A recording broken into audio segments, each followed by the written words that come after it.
मेरे बॉयफ्रेंड ने मुझे यह बताने के लिए कि वह बाइसेक्सुअल है, एक थ्रीसम का सहारा लिया, लेकिन असल में वह नहीं चाहता था कि मैं इसमें शामिल रहूं। एली और मैं 8 साल से साथ थे। हमने पहले भी थ्रीसम किया था, लेकिन हमेशा औरतों के साथ। फिर एली ने मार्कस नाम के एक लड़के को साथ लाने का सुझाव दिया। मैं बहुत खुश तो नहीं थी, लेकिन मैं उससे मिलने के लिए मान गई। एक रात बात आगे बजी। हम सब एक दूसरे को किस कर रहे थे और मैं इसमें काफी सहज थी। लेकिन अचानक एली मुझसे दूर हटा और बोला अब मेरी बारी है, और वह मार्कस के लिए झुक गया। मैं सन्न रह गई।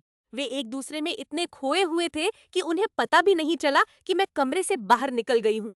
मैंने 1 घंटा शॉवर में बिताया और दीवारों के पार से उनकी आवाज़ें सुनती रही। जब मैं आखिरकार बाहर आई तो वे मेरे ही बिस्तर पर गहरी नींद में सो रहे थे। वहां मेरे लिए जगह तक नहीं थी। अगली सुबह वे फिर से करीब थे। फिर उनमें इतनी हिम्मत थी कि उन्होंने मुझसे डोरडेश से खाना मंगवाने को कहा, क्योंकि उन्हें बहुत भूख लगी थी। मुझे लगा जैसे मुझे धोखा मिला है, लेकिन जब मैंने अपने दोस्तों को बताया तो उन्होंने मुझे होमोफोबिक कहा। मुझे इस बात से गुस्सा नहीं था कि वह पुरुषों को पसंद करता था।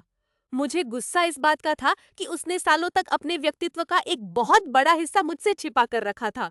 जब मैंने आखिरकार उससे सवाल किया तो सच सामने आया।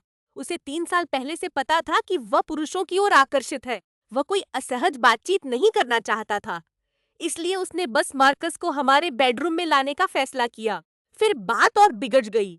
उसने स्वीकार किया कि वे 3 महीने से मेरी पीठ पीछे संबंध बना रहे थे। जब हमारे ब्रेकअप की बात चल रही थी तभी मार्कस का फोन आया। एली ने फोन उठाया और मेरी बात काट दी, और मैंने सुना कि मार्कस पूछ रहा था कि क्या मैं अभी भी नाराज हूँ। तभी मुझे सब समझ आ गया। मुझे एहसास हुआ कि यह कोई अपनी पहचान उजागर करने वाली कहानी नहीं थी, यह एक अफेयर था।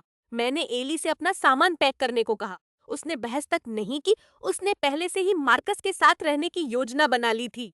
8 साल एक लंबा समय होता है, लेकिन मैं ईमानदारी की हकदार हूँ। उसे उसका एयर फ्रायर और रिक्लाइनर मिल गया, और मुझे मेरी मानसिक शांति वापस मिल गई।